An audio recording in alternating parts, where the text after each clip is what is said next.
Traído a ustedes por la Iglesia Bíblica Metro, una iglesia de sana doctrina enfocada en conocer, vivir y anunciar el Evangelio de Jesucristo. Una vez escuché una frase que yo creo que fue una de esas frases que marcó mi vida.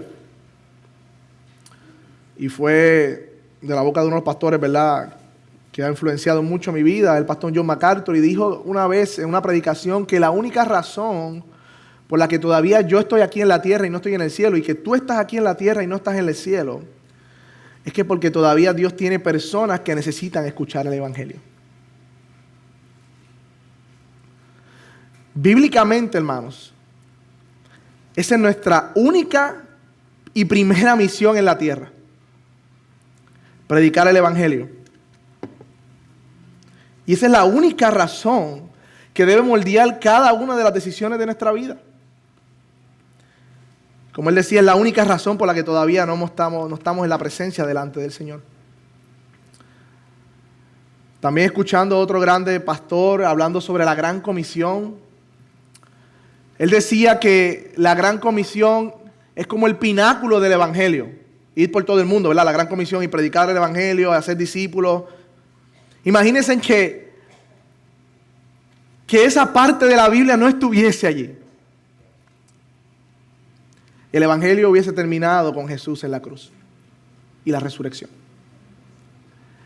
Pero tú y yo estamos aquí porque hombres y mujeres abrazaron la Gran Comisión y predicaron el Evangelio, y a su vez a esos que predicaron el Evangelio y vinieron a Cristo, predicaron el Evangelio, y por años y miles de siglos, miles y miles de años, más de 2000 años, tú y yo hemos escuchado el Evangelio y hemos venido a Cristo. El reino de los cielos se sigue expandiendo. Y eso es parte de lo que vamos a ver aquí en Hechos 18. Es parte de lo que vamos a ver. Y de manera de introducción al texto, nuestro pastor Andrés terminó hablando cuando Pablo estaba en el Areópago predicando a los filósofos de Grecia. Y habla del Dios no conocido. Recuerda, tuvimos 2 predicaciones sobre ese tema.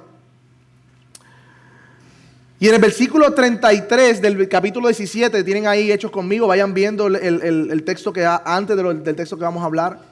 Dice que entonces Pablo salió de entre ellos. Y muchos comentaristas están de acuerdo que esto fue algo rápido. De hecho, dice, Pablo salió entre ellos y después habla de las personas que se convirtieron. Luego de Pablo predicar y encontrar burlas por la resurrección, gente que le dice, después de oyéremos de eso, dice que Pablo salió de entre ellos.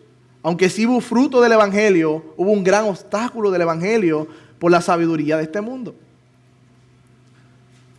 Y ahora nos encontramos en el capítulo 18 para ver a dónde Pablo se dirigió luego de salir de Atenas. Les pido que estén de pie, vamos a leer el pasaje que vamos a predicar esta mañana. Porque como decía al principio, hermanos, la misión de Dios y ustedes, cada uno de nosotros como misioneros, es el tema central de esta predicación. Misión Corintio o Corinto. Misión Puerto Rico también. Versículo 1, capítulo 18. Después de esto, Pablo salió de Atenas y fue ¿a dónde? A Corinto. Y se encontró con un judío que se llamaba Aquila, natural de Ponto, quien acababa de llegar de Italia con Priscila, su mujer, pues Claudio había ordenado que todos los judíos salieran de Roma. Fue a ellos, y como él era del mismo oficio, se quedó con ellos y trabajaban juntos, pues el oficio de ellos era hacer tiendas. Y discutía, hablando de Pablo, en las sinagogas todos los días de reposo, y trataba de persuadir a judíos y a griegos. Cuando Silas y Timoteo descendieron de Macedonia, Pablo se dedicaba por completo a la predicación de la palabra, testificando solemnemente a los judíos que Jesús era el Cristo. Pero cuando ellos se le opusieron y blasfemaron, él sacudió sus ropas y les dijo: vuestra sangre sea sobre vuestras cabezas, yo soy limpio, desde ahora me iré a los gentiles. Y partiendo de allí se fue a la casa de un hombre llamado Ticio, justo, que adoraba a Dios, cuya casa estaba junto a la sinagoga. y Crispo, el oficial de la sinagoga, creyó en el Señor con toda su casa. Y muchos de los de Corintios, al oír, creían y eran bautizados. Y en medio de una visión, durante la noche, el Señor le dijo a Pablo: no temas, sigue hablando, no calles, porque yo estoy contigo y nadie te atacará para hacerte daño, porque yo tengo mucho pueblo en esta ciudad. Y se quedó allí 1 año y 6 meses enseñando la palabra de Dios entre ellos. Pueden tomar asiento, hermano. Hoy veremos 5 cosas, hermanos. 5 cosas. Número 1, la misión ocurre en movimiento. Número 2, la misión tiene un lugar, el lugar de la misión. Número 3, la compañía y los recursos de la misión. Número 4, ¿cuál es el arma de la misión? El arma, la ofensiva. Y número 5, el fruto de la misión. Versículo 1, ¿ustedes están conmigo? Mantengan sus Biblias ahí. Dice que después de esto Pablo partió a Atenas y se fue a Corintio. Y en primera instancia parecería que este texto no dice mucho. Parecería que simplemente nos está narrando una transición. Pero recuerden, hermanos, que esto ocurre luego de lo que hablamos del Areópago. Y Pablo sale de la oposición que encontró allí en Atenas, no se quedó. Y él pudo haber pensado: pues mira, esto no vale la pena. Predicar el evangelio en estos países griegos no vale la pena. La gente no le interesa el evangelio, pudo haber pensado Pablo. O decir Pablo: bueno, pues vamos a cambiar el método, vamos a cambiar la forma en que lo hacemos, a ver si tenemos más frutos. Quizás me hace falta más filosofía, quizás me hace falta conocer las necesidades de la gente para ir a través de las necesidades y hablar el evangelio para que me escuchen. Eso podían ser formas de pensar de Pablo al salir de Atenas, pero no. Vemos que Pablo sale de Atenas y se va a Corinto para seguir predicando el evangelio. No se fue a retirar, no se fue a lamentarse, sino siguió alcanzando lugares para el reino de Dios. Y de entrada, hermanos, esto nos hace preguntarnos a nosotros: ¿qué es lo que nos mueve a nosotros? Porque a través de los libros de Hechos estamos viendo que a Pablo lo mueve el reino del evangelio. Y recuerden que Pablo es la imagen de un hombre o un cristiano maduro. ¿Qué te mueve a ti? ¿Qué me mueve a mí para vivir esta vida? ¿Qué cosas somos prontos a responder y a movernos cuando sentimos esa solicitud? ¿El trabajo? ¿Las necesidades? O como dije al comienzo de la predicación, el hecho de que tenemos una misión que hacer aquí en la tierra, y eso debe darle forma a toda nuestra vida. ¿Cómo reaccionamos, hermanos, cuando compartimos la palabra quizás con amigos, familiares, compañeros de trabajo y se burlan, te rechazan, te ignoran? ¿Qué tú haces? ¿Cómo reaccionas?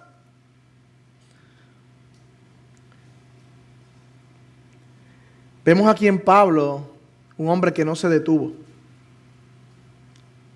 Hermano, la obra no es tuya y la obra no es mía. La obra es del Señor. Y nosotros vivimos en misión para nuestro Señor. Así que independientemente de las respuestas que podamos recibir a nosotros cumplir la misión, nuestro trabajo es proseguir con la misión. Predicar el evangelio. Predicar el evangelio. Y Dios usa, hermanos, a hombres y mujeres que están enfocados en la misión, que se mueven a predicar el evangelio. Los creyentes vivimos en misión. Esa palabra la van a escuchar alrededor de toda la predicación. Me recuerda a Jeremías, cuando fue llamado por el Señor. Allí le dijo: te voy a llamar a predicarle a un pueblo tardo de oír y que no va a responder. Y le dice: Señor, ¿por qué a mí? Yo no sé hablar, yo soy joven, le dice Jeremías al Señor. Y el Señor le dice: no digas que eres niño, no digas que eres joven, porque a todo lo que te mande tú irás y dirás a todo lo que te mande a hacer. No temas delante de ellos, porque estoy contigo para librarte, dice el Señor. Y extendió, Señor, su mano y tocó mi boca y me dijo: he aquí he puesto mis palabras en tu boca. Eso es una imagen de lo que Dios ha hecho en el Nuevo Testamento con nosotros. Ha puesto su palabra en la boca de los creyentes. O otra imagen que podemos ver: el sembrador salió a sembrar. Ustedes han escuchado esa parábola. Habían 4 terrenos. La semilla es la palabra del Señor y sabemos que el crecimiento lo da Dios, pero el sembrador salió a sembrar. Eso no lo quita la parábola. El sembrador está en movimiento. También en Romanos 10 la palabra dice que hermosos son los pies de los que anuncian la paz, las que llevan las buenas nuevas. Así que la misión de Dios se cumple en nosotros cuando estamos moviéndonos hacia ese propósito. ¿Eso es lo que te mueve a ti en esta vida? ¿La misión de Dios? Y ya, hermanos, terminé el primer punto. La misión ocurre en movimiento. Ahora, miremos el lugar de la misión. Porque la misión ocurre en un contexto, en un lugar específico, ¿no? Y en este caso estamos hablando de la ciudad o el lugar es Corinto. Y es importante que conozcamos el contexto de esta ciudad para entender a qué Pablo se estaba enfrentando junto a los hermanos que luego le acompañaron. Y de todos los lugares de aquel tiempo, Corinto era el menos que pareciera razonable para predicar el evangelio. Era esta ciudad que si Jonás llega hasta el vivo, hubiera hecho como hizo con Nínive. Yo no voy para allá a predicarle. Hubiese corrido para el otro lado. ¿Y por qué digo esto? Pues miremos pues el contexto. Corintio es la capital de la ciudad de Acaya. Y debido a esa localización geográfica, era cortado por el medio por dos mares. Era como si fuera casi un islote. Tenía un puerto en el norte y un puerto en el sur. Y toda la mercancía que venía del norte, el comercio, era traspasado al puerto del sur y viceversa. Había una actividad grande económica por los dos puertos que tenía, que conectaba a Grecia. Todo comerciante pasaba por allí. Y donde hay dinero, también hay mucha corrupción. Corinto era el mercado de la Grecia de aquel tiempo. Y los historiadores concuerdan, todos ellos, que Corinto era una ciudad malvada. Así mismo como lo escuchan, malvada. De hecho, los mismos griegos tenían un dicho que era hacerse Corinto, que significaba otra cosa que tener una vida de lujuria y de corrupción. Eso era hacerse Corinto.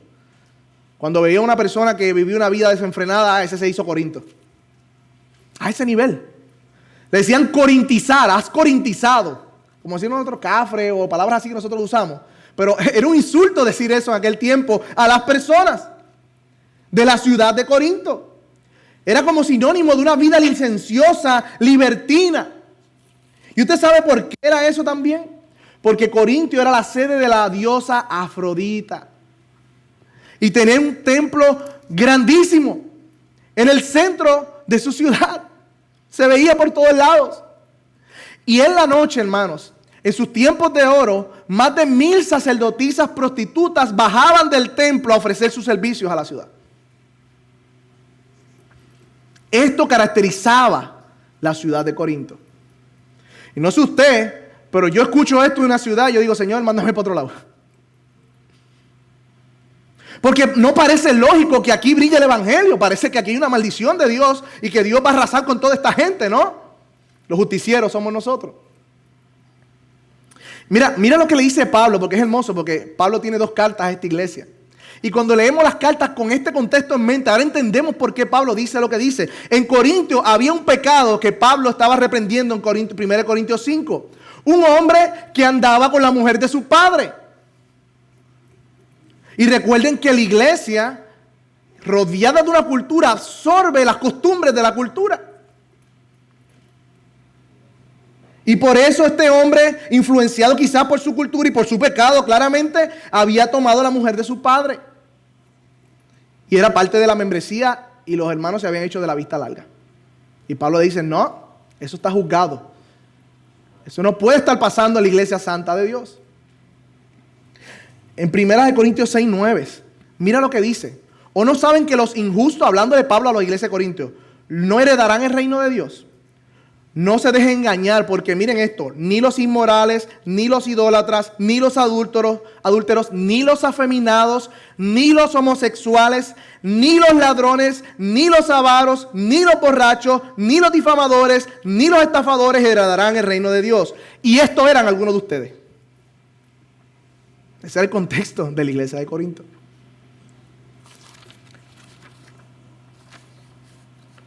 De hecho, también Pablo a la iglesia de Corinto le dice, ¿no saben que sus cuerpos son miembros de Cristo? ¿Tomaré acaso mi miembro de Cristo y lo haré miembro con una ramera? Contexto. De ningún modo, dice Pablo. Y algo más sorprendente, estudiando este pasaje, es que todos también los estudiosos concuerdan de que Pablo escribió la carta de Romanos estando en Corinto en su tercer viaje misionero. Y quiero que vayan conmigo a Romanos 1:18, porque esto es importante que veamos lo que Pablo escribe en su carta magna del Evangelio acerca de la condición humana. Nosotros creemos en que la Biblia es inspirada por Dios y que hay una doble autoría. Número uno, Dios guardó al escritor para que todo lo que escribiera fuera guiado por el Espíritu, inspirado por el Espíritu. Y número dos, Dios también guió las circunstancias para que Pablo pasara, viera y escribiera según sus circunstancias. Dios guardó ambas cosas, una doble autoría. Pablo escribe, no anula, pero también el Espíritu Santo dirige. Y en Romanos 1:18, miren lo que dice Pablo acerca de la ira de Dios que se revela desde el cielo contra toda impiedad e injusticia de los hombres que con injusticia restringen la verdad. Recuerde que está en Corintios escribiendo. Porque de lo que de Dios se conoce, le es evidente dentro de ellos, pues Dios se lo hizo evidente. Porque desde la creación del mundo, sus atributos invisibles, su eterno poder y deidad se hacen claramente visibles, siendo entendidos por medio de las cosas creadas, de manera que no tienen excusas, dice Pablo. Pues aunque conocían a Dios, ¿recuerdan en Atenas al Dios no conocido? Aunque conocían a Dios, no le glorificaron como a Dios, le dieron gracias, sino que se hicieron en sus vanos razonamientos y su necio corazón fue entrenebrecido. Y profesándose el sabio, a estos griegos les encantaba la sabiduría, se volvían necios a sí mismos, cambiando la gloria de Dios corruptible por la de imagen en forma de hombre. Recuerden los dioses griegos, corruptibles, aves, cuadrúpedos y reptiles.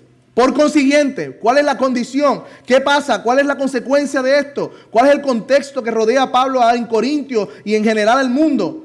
Dios los entregó a la impureza, en la lujuria de sus corazones, de modo que deshonran entre sí sus cuerpos, porque cambiaron la verdad por la mentira y adoraron y sirvieron a la criatura antes que al Creador, quien es bendito por los siglos. Amén. Por esta razón Dios los entregó a las pasiones degradantes, porque sus mujeres cambiaron la función natural por la que es contra la naturaleza. Y de la misma manera también los hombres, abandonando el uso natural de la mujer, se encendieron en lujuria unos con otros, cometiendo hechos vergonzosos, hombres con hombres, y recibiendo en sí mismo el castigo correspondiente a su extravío. Y como ellos no tuvieron a bien reconocer a Dios, Dios los entregó a una mente depravada para que hiciesen cosas que no convienen, estando llenos de toda injusticia, maldad, avaricia, malicia, colmados de envidia, homicidios, pleitos, engaños y malignidad. Son chismosos, detractores, aborrecedores de Dios, insolentes, soberbios, jactanciosos, inventores de lo malo, desobedientes a los padres, sin entendimiento, indignos de confianza, sin amor, despiadados, de los cuales, hermano, aunque el decreto de Dios es que los que practican tales cosas son dignos de muerte, no solo las practican o las hacen, sino que también dan su aprobación a los que las hacen. Ese era el contexto de Corinto.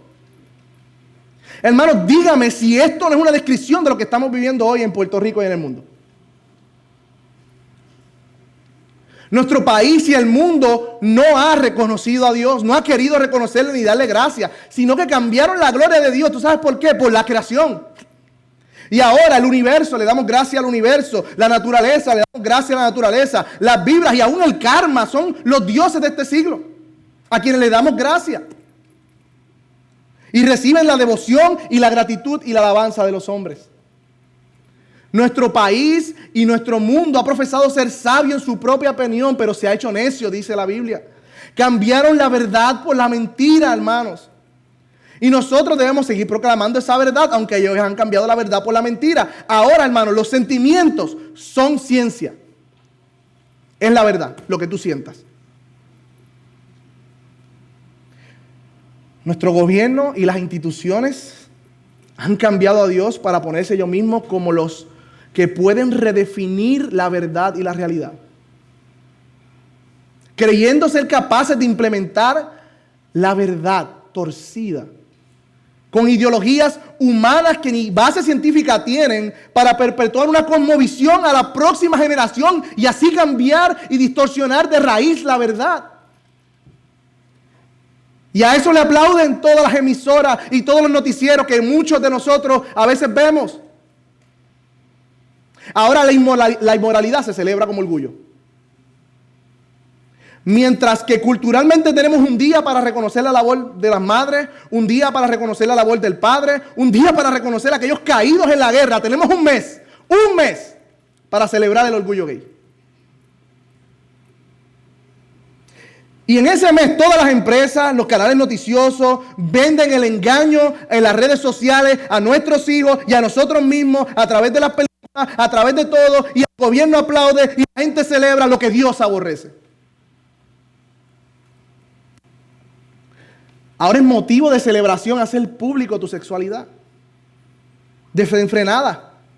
Ahora la música está sexualizada, las artes sexualizadas, las películas, todo lo que toca al hombre lo sexualiza. Ya no hay pureza. Estamos viendo eso ya en consecuencia en nuestra generación. Reina la injusticia. Cuando la corrupción hoy día se ve como algo normativo, normal. Cuando la avaricia reina en los corazones de los hombres y usamos a las personas para obtener cosas. Los homicidios siguen en la orden del día. No respetamos la vida ajena porque hemos bajado las penas, porque hay que tener compasión más que Dios. Mientras se siguen matando a seres con la imagen de Dios. Sin sentido. Es un país donde no hay maldad, sino que se inventan formas de hacer maldad. De todas las maneras, vienen en aplicaciones, vienen en lugares que visitamos, vienen en películas creativas. Nos inventamos la maldad, buscamos, el país busca, el mundo busca inventar cada vez más la maldad. Hermanos, no estamos muy lejos de ser Corinto. Y eso es lo que quiero que vean, que el contexto en que Pablo estaba ministrando o iba a ministrar el Evangelio es un contexto muy similar al que tú y yo estamos. ¿Y qué hacemos entonces en ese panorama? Porque de momento parece como que tenemos un espíritu derrotista, ¿no? Como que el diablo nos ganó la carrera. Como que ya la iglesia está arrinconada. No, hermanos. La Biblia habla que hay promesas que el infierno, las puertas del infierno no prevalecerán contra la iglesia. Porque la gran comisión, el Señor aseguró estar con nosotros hasta el fin del mundo. Dice, toda potestad me ha sido dada en los cielos y en la tierra. Por tanto, id y predicad el Evangelio. Porque es más grande el que está que en nosotros que el que está en el mundo. Porque las armas de nuestra milicia, dice la Biblia, no son carnales, sino poderosas en Dios para destrucción de fortaleza, derribando ¿qué? Argumentos y toda altivez que se levanta contra el conocimiento de Dios y llevando todo pensamiento cautivo a Cristo. Porque como cantábamos ahorita, cuando abundó el pecado, sobreabundó la gracia de Dios. Gracia más grande que el pecado, hermanos. No, hermano, la victoria no es de Satanás. La victoria es de Cristo. Ya Él fue vencido. Yo sé que hace mucho ruido. Yo sé que parece arrinconar la iglesia. Pero más grande es el que está con nosotros que el que está en el mundo. Y eso nos debe animar, nos debe motivar, debemos abrazar esto para con valentía salir en medio de una sociedad dañada por el pecado a seguir predicando el Evangelio. Hermanos, en la densa oscuridad es donde brilla el mensaje del Evangelio. Y el texto que leí ahorita, estos eran algunos de ustedes, los de Corintios, ¿verdad? Hablando de todos los pecados. Pero el texto no termina ahí.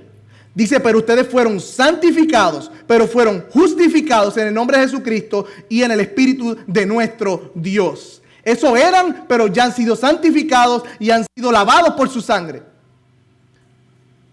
No hay infierno que detenga el poder de Dios para salvar a los escogidos. Dios seguirá llamando a los suyos. Nadie va a detener la iglesia. Nadie ha podido detener la palabra de Dios. Cobremos ánimo, hermano. Este país tiene los requerimientos necesarios para que la gracia de Cristo brille. Así como fue también en nosotros, porque así como describen a Corintios, éramos nosotros también. Y míranos aquí, Dios nos ha rescatado. Leímos en el Salmo, bienaventurado el hombre a quien Dios no toma en cuenta su pecado. Ojo, gloria a Dios por Cristo que nos salvó, que también estábamos perdidos en oscuridad. No perdamos de vista eso para creernos mejores que otras personas. Esos que están allá éramos nosotros también. Y solo por la gracia de Dios hemos sido salvados. Hermano, y si me quedo en este punto, me quedo en este punto. ¿Sabía que podía pasar? Yo no vine a llamar a justos, dice la Biblia, dice Jesús. Yo vine a llamar a pecadores al arrepentimiento. Los sanos no tienen necesidad de médico. Así que, hermanos, tenemos un mensaje que llevar y nuestro país, tu país, no solo tu país, sino tu familia, tu circunstancia, los que están alrededor tuyo lo necesitan. Es el único mensaje que trae esperanza, es el único mensaje que trae libertad verdadera, es el único mensaje que puede enderezar lo torcido. No es tiempo de callar, hermano. Es tiempo de seguir anunciando la verdad del Evangelio. Y es interesante porque en medio de este contexto en que vemos en Corintios, cuando menos lo esperamos, aparecen dos creyentes provenientes de Roma. Miren el versículo 2. Los compañeros de la misión de Pablo. Allí se encontró un judío que se llamaba Aquila, natural de Ponto, quien acababa de llegar de Italia con Priscila, su mujer. Pues el emperador Claudio había ordenado que a todos los judíos salieran de Roma. Y Pablo fue a verlos, fue a buscarlos, dice otra versión. Otra versión dice, procuró verlos. El emperador Claudio, que hace tiempo prediqué que venía un hambre, que Agabo predicó o profetizó que venía un hambre, dijo eso pasó en los tiempos del emperador Claudio, este es el Claudio, la profecía se cumplió. Muchos judíos en Roma tuvieron que salir por diferentes revueltas con un tal nombre llamado Cresto. Y ese nombre Cresto, todos los eruditos afirman que ese Cresto es Cristo, ya que era común los errores de la escritura romana. Y por la predicación del Evangelio en Roma, muchos judíos se estaban alterando, los que no querían creer. Y había tumultos en todos lugares. Y el emperador dijo, ok, se nos van todos los judíos de aquí. Y expulsó a miles de judíos de Roma. Y dentro de esos miles, Priscila y Aquila llegan a Corinto. Mira qué providencia hermosa, ¿no? Dios le trajo a Pablo un matrimonio creyente proveniente de Roma.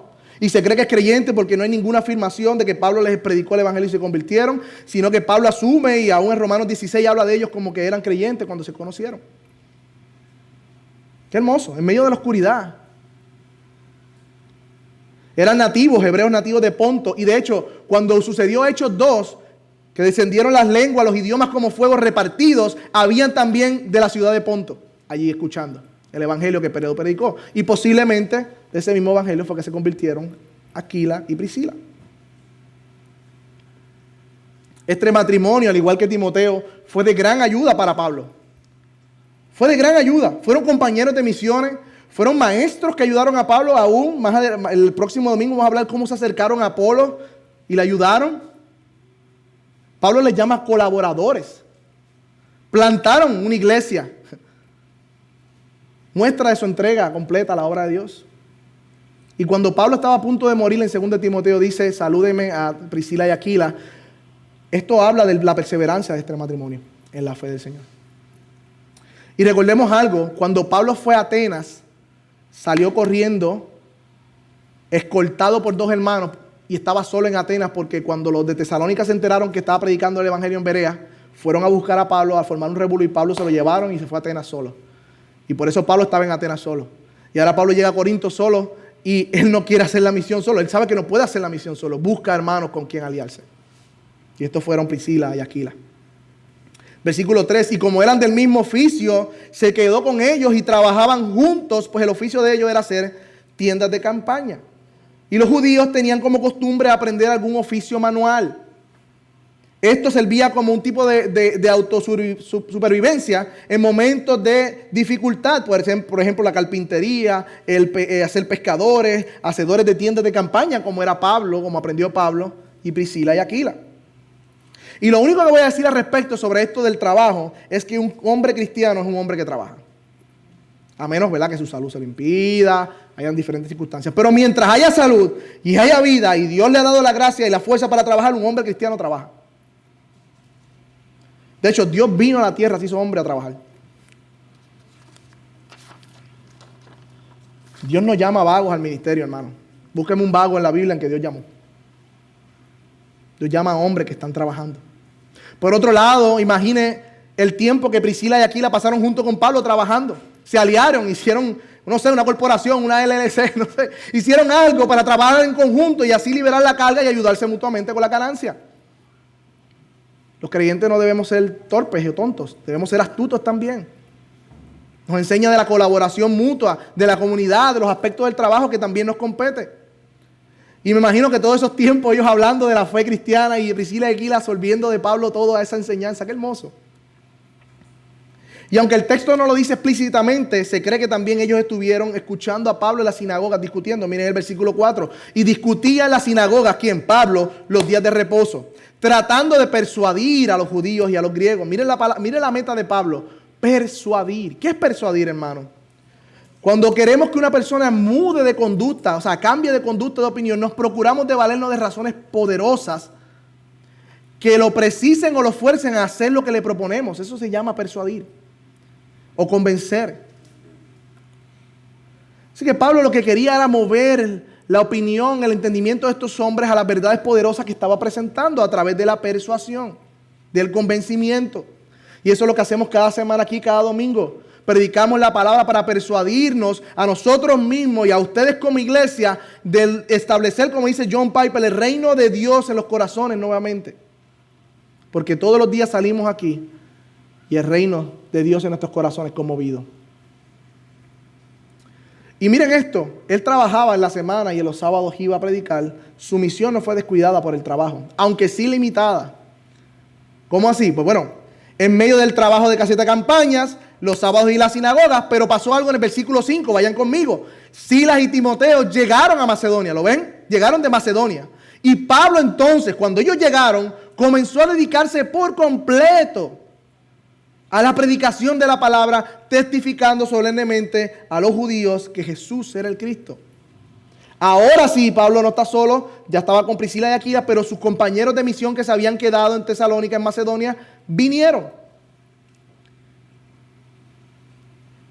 Y suceden dos cosas importantes aquí. Cuando ellos vienen, número uno, la ayudan en la misión. Número dos, traen recursos para la misión. Estos son los recursos de la iglesia de Filipos que dieron una ofrenda para que Pablo pudiera dejar de trabajar y dedicarse a la predicación. El texto no lo dice, pero en Filipenses 4:15 dice: ¿saben ustedes, filipenses, que al principio de la predicación del evangelio, cuando partí de Macedonia, ninguna iglesia participó conmigo en la razón de dar o recibir, sino solamente ustedes? Y en 2 Corintios 11 también Pablo le dice a otras iglesias, hablándole a los corintios: yo despojé de su salario, tomé de ellos para servirle a ustedes, corintios. Cuando estaba con ustedes y tuve necesidad, a nadie yo le fui una carga, corintios. Porque cuando los hermanos llegaron de Macedonia, suplieron plenamente mi necesidad y me guardé todo y me guardaré todo para no serles de carga. Así que los hermanos trajeron una ofrenda y podemos decir de alguna manera que Dios usó la generosidad de la iglesia de Filipos en la ofrenda de Pablo para que Pablo se dedicara exclusivamente a predicar el evangelio, lo cual resultó en el nacimiento de la iglesia de Corinto. Y la pregunta es ¿por qué? ¿Por qué entonces Pablo no se quedó trabajando con la ofrenda y predicando? ¿Por qué? ¿Acaso no es legítimo también que trabajen los pastores que viven de las ofrendas? Como dice la gente. Hermano, la realidad es que el trabajo de la predicación y el pastorear, miren esta palabra, fielmente, requiere todo el ser de la persona. Requiere su tiempo, su mente, su devoción. Y Pablo estaba claro de eso, por tanto, tan pronto tuvo la oportunidad, dejó de trabajar para dedicarse exclusivamente a predicar, al ministerio. Y por eso Pablo en algunas ocasiones sí trabajaba cuando había necesidad. Pero es interesante que la razón por la cual Pablo trabajaba no era para enriquecerse. En Hechos 20:34 dice que cuando yo estuve con ustedes y me sirvieron en mis propias necesidades, estuve con ustedes, saben que trabajé con mis manos y me sirvieron para mis necesidades y para los que estaban conmigo, dice Pablo. Así que él trabajaba, sí, para sus necesidades, pero también para los que estaban con él. En 1 Tesalonicenses también dice: recuerden, hermanos, nuestros trabajos y fatigas como el día, trabajando de día y de noche para no ser carga a ninguno. Mira la otra motivación de Pablo: no ser carga a ninguno. Habían iglesias que realmente eran pobres, o comunidades muy pobres. Y en esa instancia Pablo redoblaba sus esfuerzos para trabajar y no ser de carga a la iglesia. Así que por un lado podemos anhelar como iglesia siempre tratar de sostener a nuestros pastores para que ellos vayan a la mina de oro y trabajen excavando y excavando día y noche las profundidades de la palabra y nos traigan en el oro de esas verdades del evangelio, como dice Paul Washer, para que seamos edificados. Y puedan entonces dedicarse por completo a la obra del Señor y del ministerio. Hermanos, esto sirve a la misión a la cual hemos sido llamados. Y por otro lado, como iglesia, nosotros somos quienes nos beneficiamos de este privilegio. Y aclaro, estoy hablando de hombres fieles del verdadero evangelio bíblico que acuerden con las características de 1 Timoteo y Tito y que la iglesia reconozca su llamado y testimonio. No estoy hablando de charlatanes y de gente que quiere vivir del evangelio. Así que ya vimos que la misión ocurre en movimiento, vimos el lugar y el contexto de la misión Corinto, o sea, Puerto Rico. Hablamos de los compañeros de la misión y los recursos. Ahora en cuarto lugar veremos el arma de la misión. ¿Qué usó Dios para llevar la misión en Corinto? Versículo 5 decía que predicaba la palabra, testificando que solemnemente a los judíos que Jesús era el Cristo. ¿Qué usó Pablo? Pablo cambió el método porque no funciona en Atenas o porque le regularon. No. Usó la palabra de la predicación, la Biblia, testificando solemnemente que Jesús era el Cristo. Y si pueden ir conmigo ahí en su Biblia, marquen donde nos quedamos, a 1 Corintios 2. Vayan conmigo a 1 Corintios 2. Porque en 1 Corintios 2, versículo 1 al 5, nos dice cómo fue esa predicación. 1 Corintios 2, del 1 al 5. Y dice, cuando lo tengan ahí, 1 Corintios 2, 1 al 5. Pero cuando fui a ustedes, hermanos, a proclamarles el testimonio de Dios, ¿qué dice? No fui con superioridad de palabra o de sabiduría, porque no me propuse saber entre ustedes nada excepto a Jesucristo y este crucificado. Y estuve con vosotros con debilidad y con temor y mucho temblor. Y mi mensaje y mi predicación no fueron con palabras persuasivas de sabiduría, sino con demostración de espíritu y poder, para que la fe de ustedes no descanse en la sabiduría de los hombres, sino en el poder de Dios. Le está hablando a la iglesia de Corinto. Volvamos atrás. Dice Pablo que no fue con superioridad de palabras o de sabiduría. ¿Qué significa eso? Bueno, a los griegos les encantaba en su cultura todos los discursos de filosofía y de sabiduría y de palabrería de hombre. Lo que le encanta mucho a la gente hoy día. Por lo tanto, su predicación no fue a complacer a las masas. Su predicación no fue a diluirse a lo que la gente quería escuchar, a las demandas de la cultura. No, hermanos. Como iglesia bíblica no podemos reducir la predicación a lo que la gente quiere oír o cómo lo quiere oír. Lo tenemos que hacer fielmente como la palabra nos dice.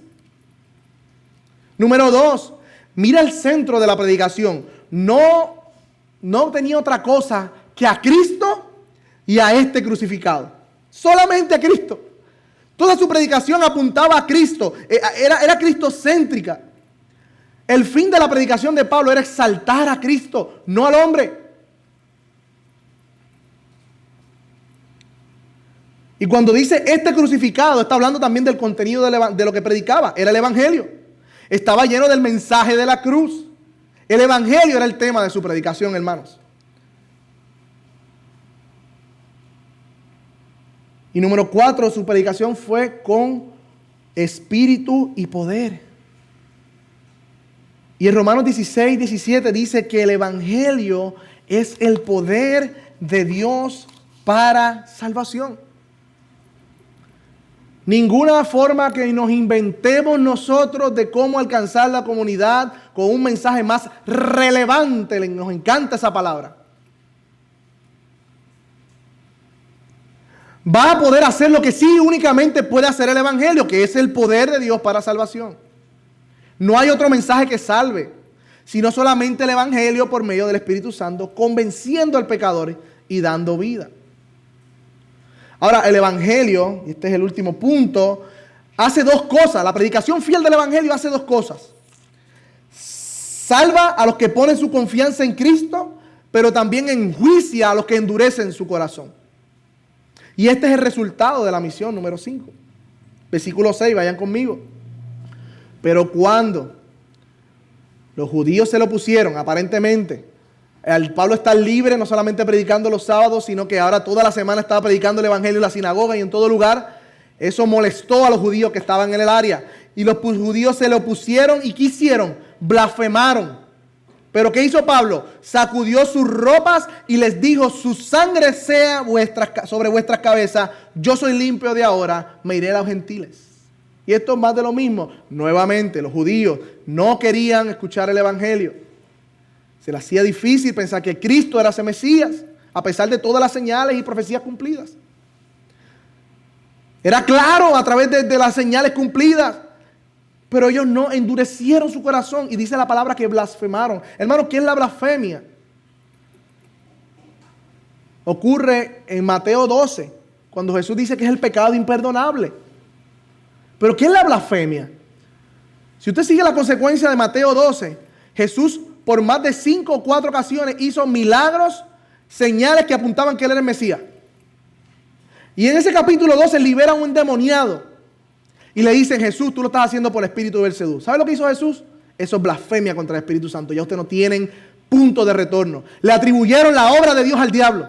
Es tanta su incredulidad que han endurecido su corazón de tal manera, a pesar de las evidencias claras, que ya no tienen punto de retorno. No hay perdón para ustedes. Y esto hicieron los judíos. Blasfemaron contra Dios. Es el pecado imperdonable. Ese cruce de línea no retorno. La blasfemia es el endurecimiento, la incredulidad del corazón de la persona que lo lleva a rechazar deliberadamente a Cristo de manera que ya no hay para él salvación. Es duro, hermano. Es duro. ¿Y qué hizo Pablo? Sacudió su ropa y dijo: su sangre sea sobre sus cabezas, yo estoy limpio. Y desde ahora miré a los gentiles. ¿Y qué significa esto, hermano? Esto es un dicho simbólico, pero habla de la responsabilidad del castigo divino que dará lugar a la infidelidad que recae sobre ellos por rechazar el Evangelio. Pablo va a estar diciendo: yo no tengo ninguna culpa de su perdición eterna, porque estoy pleno y tranquilo de que hablé el Evangelio y ustedes lo rechazaron vehementemente. Me voy a los gentiles. Hermano, esto me suena a un pasaje que está en Ezequiel.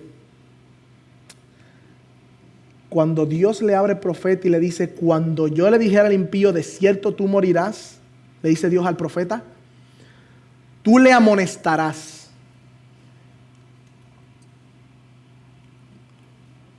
Para que el impío sea percibido de su mal camino, a fin de que viva.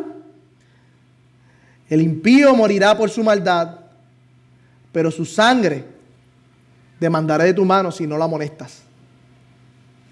Pero si tú lo amonestas y le dices: impío, conviértete a Dios, estás pecando, y él se convirtiera en su impiedad y en su mal camino, él no morirá por su maldad y tú habrás librado tu alma. ¿No trae esto un peso de responsabilidad sobre nosotros? Si pensamos bien lo que estamos diciendo aquí, podemos decir: yo soy limpio, cada uno de los que está aquí, yo soy limpio de predicarle el Evangelio a mi familia, a mis amigos, a mis compañeros de trabajo, a todo el que me conoce. Que yo pueda entablar una relación y quizás una conversación. ¿Yo soy limpio de su sangre? ¿Podemos decir eso con limpia conciencia? Porque el texto dice que Dios demandará la sangre de ellos sobre nosotros. En Ezequiel. Esto trae un peso de responsabilidad en nuestra alma, hermano. Y de urgencia. Versículo 7. Partiendo de allí se fue a la casa del hombre llamado Ticio el justo, que adoraba a Dios, cuya casa estaba en la sinagoga. Crispo, el oficial de la sinagoga. O sea, básicamente uno de los líderes grandes de la sinagoga. Creyó en el Señor con toda su casa y se fue de la sinagoga. Que revolú formó Pablo allí. Y también muchos corintios. Al oír, escuchen, al oír creían y eran bautizados. Así que Pablo deja la sinagoga como lugar de predicación, se va y se va a casa de un hombre llamado Ticio, justo. Pero no se va sin haber fruto. A pesar de que muchos endurecieron sus corazones, hubo uno que nada más y nada menos era el principal de la sinagoga, el administrador, el líder, y creyó él con toda su familia. Imaginen el boquete que dejó en la sinagoga. Y se fue con Pablo. Y dice también que también muchos gentiles de los corintios creyeron al oír y eran bautizados.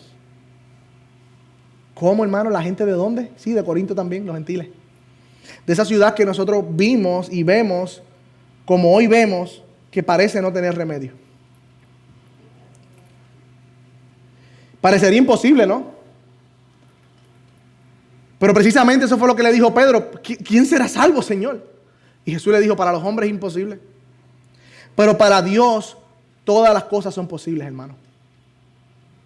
Por ende, hermanos, Jesús es el misionero que vino al mundo enviado por Dios. Y vino a un mundo sumido en tinieblas y en oscuridad. Movido por gracia y amor del Padre a sus escogidos, vino al mundo a predicar las buenas nuevas y a ofrecer perdón gratuito a todo aquel que cree y confía en Él y en su obra como único medio de salvación. Tenemos aquí el movimiento de las misiones. Jesús es el misionero que se movió. Dejó su trono, dejó su gloria y vino a vivir como hombre, a salvar a hombres pecadores. ¿Cuál es el contexto de la misión de Jesús? El mundo, nosotros, que tú y yo éramos esos ciudadanos de Corintios. Sí, tú eras un inmoral, un avaricioso, un idólatra, un injusto, todo eso que leímos ahorita, sí, eso éramos nosotros. Ninguno merecía la gracia de Dios. Estábamos en condenación porque amábamos más las tinieblas que la luz, dice la palabra. Cuando vine al mundo, dice, el que cree en mí tiene vida eterna. Pero esta es la condenación, que he venido al mundo, pero los hombres amaron más las tinieblas que la luz, porque sus obras eran malas. Viviendo vidas de pecado, mentira, hipocresía, fuimos aquellos que en nuestra religión moralista, porque este es el otro lado, la religión moralista, confiamos más en nuestra religiosidad y buenas obras que descansar en la obra y la única obra perfecta de nuestro Señor Jesucristo. Nos creíamos sabios en nuestra propia opinión como los griegos y nos creíamos autosuficientes viviendo nuestra vida a espaldas a Dios. Así que vimos el movimiento. Vimos el contexto de la misión y cuando Cristo vino, no solamente vino como persona, vino y dejó al Espíritu Santo y a sus apóstoles como aquellos que continuarían su misión y compañeros de la misión hasta el día de hoy. ¿Y cuál es el resultado de la misión de Jesús en la tierra? Salvación. Salvación a los pecadores más viles como tú y como yo. Y no solamente nos ha salvado, sino que ahora nos da una misión a nosotros. Ahora tú y yo, dice la palabra, que somos embajadores.